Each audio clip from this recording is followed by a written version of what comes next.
When you think about all the animals on Earth, there's one relationship that just stands out, one that's almost inseparable from our own story. And that's the one we have with the dog. It's this ancient bond so familiar that we often forget just how extraordinary it really is. So today, we're going to dig in and really investigate that relationship. Man's best friend. Yeah, we've all heard this phrase a million times. It's a nice, simple summary, sure, but it really only scratches the surface of a super complex connection. That simple phrase is just the cover of a much deeper, way more fascinating story. A story that stretches all the way back to the dawn of human history. And here's the number that just blows my mind. 15,000 years. For at least 15,000 years, our two species have been living side by side. This is not a recent development, folks. This is a partnership that was literally forged in the Ice Age. Which of course brings us to the central mystery of it all. How did the wolf, a creature we once competed with for survival, evolve into the companion that shares our homes, our families, and our lives? It's a story of coevolution unlike anything else on the planet. Okay, so to really get the dog, we have to go way back. I'm talking about a time before civilization as we know it even existed. Before farms, before cities, before pretty much everything, there was us and there was the dog. Just look at the sheer scale of this timeline. It's incredible. Dogs were domesticated thousands and thousands of years before any other farm animal. Think about that for a second. We humans hadn't even figured out agriculture yet. We weren't growing crops, but we had already formed this unique alliance. By a huge, huge margin, the dog is our first and oldest animal partner. So how did it all happen? The old story we used to tell was that humans just, grabbed some wolf cubs and tamed them. But science is now revealing a much more interesting and, honestly, a more equal beginning. And the reason why is just fascinating.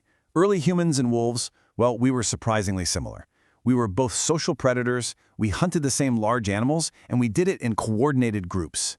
We weren't just competitors. In a lot of ways, we were counterparts, mirror images of each other.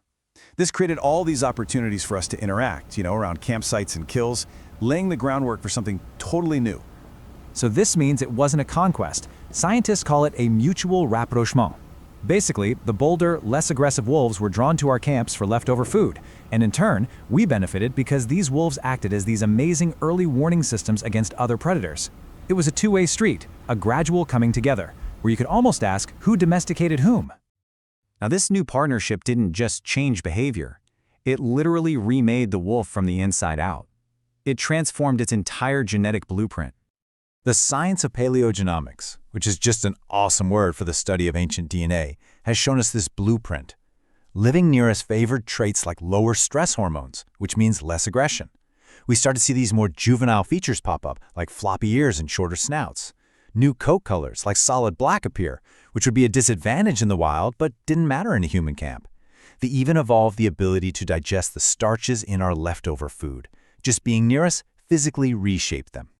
And that whole process went into hyperdrive much, much more recently.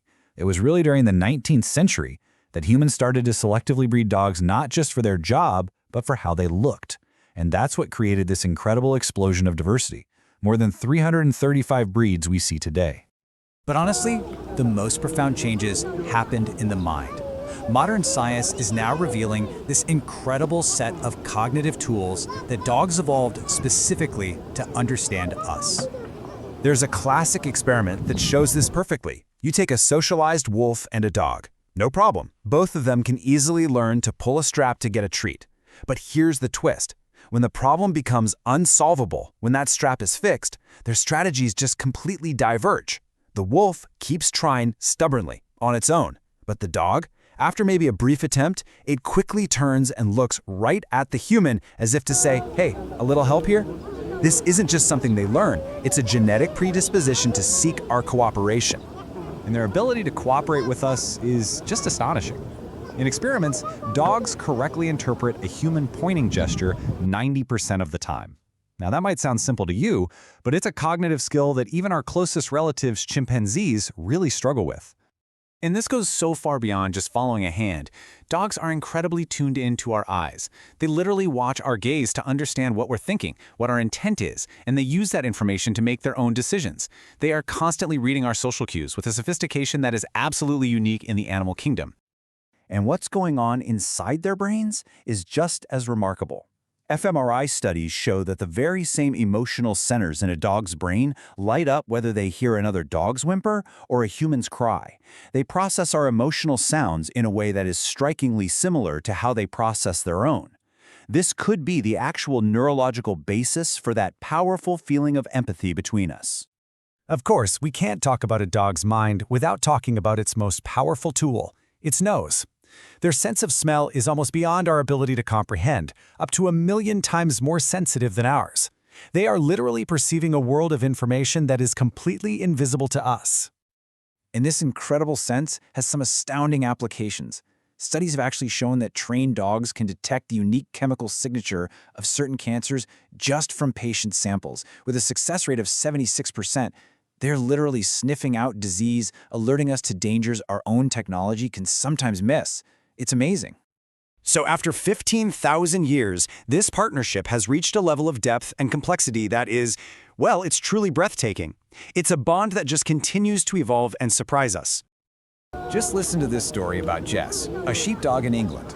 During lambing season, she started doing something absolutely exceptional. With zero training, she taught herself how to hold a bottle and feed the orphaned lambs. She saw a need and, driven by some innate sense of empathy, just figured out how to help. Her owner, Louise, captured the feeling perfectly. She said, "I wouldn't be surprised if one day she started to speak and would be just like her." I mean, that quote says everything you need to know about the mysterious depth of this connection we share. So, in the end, the story of the dog isn't just about an animal that we tamed. It's the story of a unique duo in the animal world. It's the story of how two different species came together and, in that process, changed each other's evolutionary path for good. And it really leaves you wondering, doesn't it? After all this time, all this shared history, this deep, deep connection, what else are we going to learn from each other? What does the future hold for this ancient, unbreakable alliance?